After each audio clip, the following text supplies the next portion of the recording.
let x be a random variable which represents heads in tossing of 2 coins और 3 coins।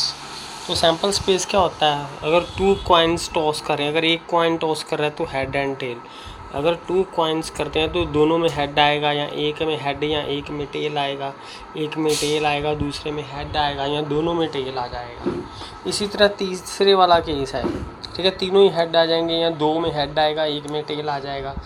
तो जब हम 2 coins इकट्ठे टॉस करते हैं तो इसका सैम्पल स्पेस जो टोटल इवेंट्स ये आ सकते हैं, ये हम जो केसेस बन सकते हैं उसको इस हिसाब से लिखना है। जैसे हेड टेल, ये फर्स्ट हो गया, हेड आएगा या टेल आएगा। फिर जब दूसरी टॉस करनी है तो इस पर भी हेड और टेल लिख देना है, इस पर भी हेड और टेल लिख देना है, ऐसे हमने ट्री बना लेना है।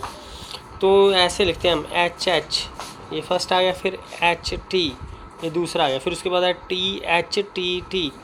इस तरह से सारे केसेस बन जाएंगे।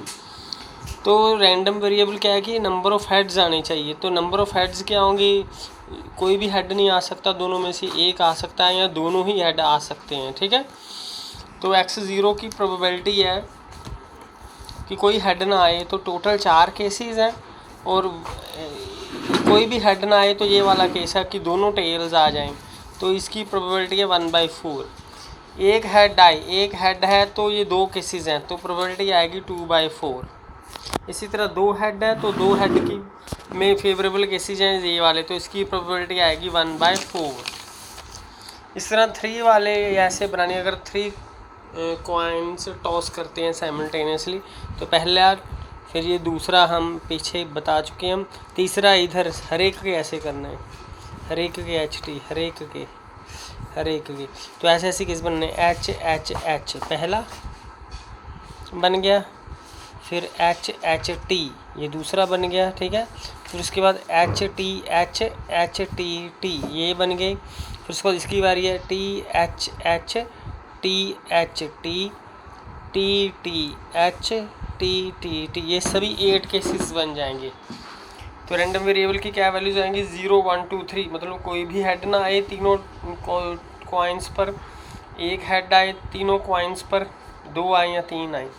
तो कोई भी कॉइन आए तीनों ही टेल्स आ जाएं तो एक ही है हमारे पास फेवरेबल केस, वो 1 आ जाएगा। डिनोमिनेटर में एक टोटल केसेस 8 हैं। इसी तरह x=1 के लिए 1 कौन कौन से पर आ रहा है, ये 1 वाला केस है, ये 1 वाला केस है, ये 1 वाला केस है, 3 हैं टोटल केसेस 1 वाले। इसी तरह 2 वाले, 2 हेड्स वाले ये वाले केस हैं, 1 2 3, और तीनों ही हेड आए तो एक केस है, तो 1/8 टोटल केसेस हैं 8, उसको डिनोमिनेटर में रखना है, ठीक है।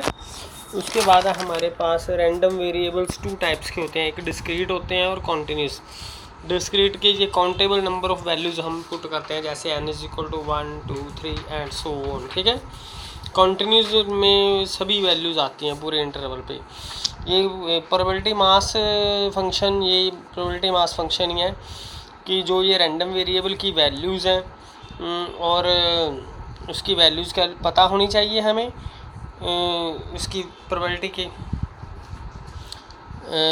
जो भी रैंडम वेरिएबल की वैल्यूज़ हैं उन सब वैल्यूज़ पे प्रोबेबिलिटी पता होनी चाहिए। सभी वैल्यूज़ पे प्रोबेबिलिटी पता है हमारे पास, तो उसको कहते हैं प्रोबेबिलिटी फंक्शन, और इस सब की प्रोबेबिलिटी का आंसर ऐड करेंगे तो 1 आएगा, ठीक है।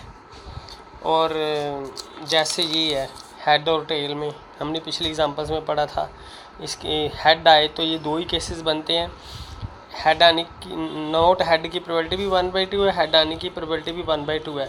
तो दोनों वैल्यूज़ पे हमें प्रोबेबिलिटी पता लग गई, और दोनों को ऐड करें तो आंसर 1 आ रहा है, ठीक है। टोटल जो केसेस हैं इनको हमने ऐड कर दिया, 0 और 1 वालों की प्रोबेबिलिटी को, आंसर 1 आ रहा है। तो ये प्रोबेबिलिटी मास फंक्शन है।